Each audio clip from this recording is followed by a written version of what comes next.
তাহলে আপনাকে একটা প্রশ্ন জিজ্ঞেস করছি, সঠিক সঠিক উত্তর দিন তো। ঠিক আছে স্যার, করেন। বলুন তো, পলাশের যুদ্ধ কার কার সঙ্গে হয়েছিল?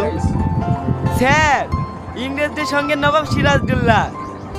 বাহ, তোমার নেক্সট প্রশ্ন, তোমরা আমায় রক্ত দাও, আমি তোমাদের স্বাধীনতা দেবো, এই কথাটা কে বলেছিল? Hello sir.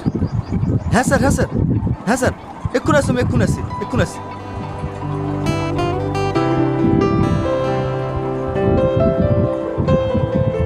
এই শোনো, বলুন স্যার। আমার ঘরে একজন লোক বসে আছে, ওনাকে গিয়ে জিজ্ঞেস করো কত, তোমরা আমায় রক্ত দাও, আমি তোমাদের স্বাধীনতা দেবো, কথাটা কে বলেছিল? আমি একটু পরেই আসি, উত্তরটা যেন পাই।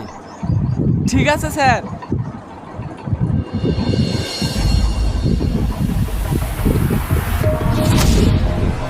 কি ব্যাপার, ছেলেটাকে বেঁধে এইভাবে মারধর করেছো কেন?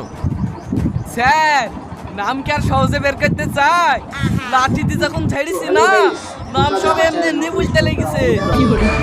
তার মানে? তাহলে শোনেন। কিরে, তুই নাকি খুব বাহাদুর হয়ে গেছি? কেন স্যার? তোমরা আমাকে রক্ত দাও, আমি তোমাদের স্বাধীনতা দেবো, এই কথা কে বলেছিল বল? স্যার, সুভাষচন্দ্র বসু। কোন সুভাষ? ওই ঘোষপাড়ার সুভাষ? সুভাষ নামে তো অনেকেই আছে, তার বাপের নাম বল। বাপের নাম?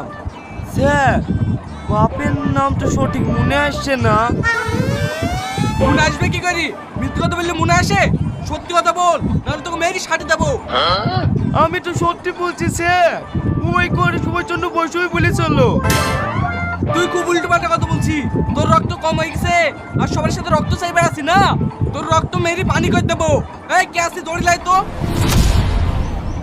স্যার, আপনার যদি বিশ্বাস না হয় আর পাঁচটা লোককে কি জিজ্ঞেস করেন গা, এই কথাটাই বলবে।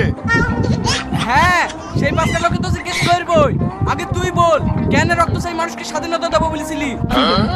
স্যার, আপনার কোথাও ভুল হয়েছে, আমি কেন রক্ত চাবো?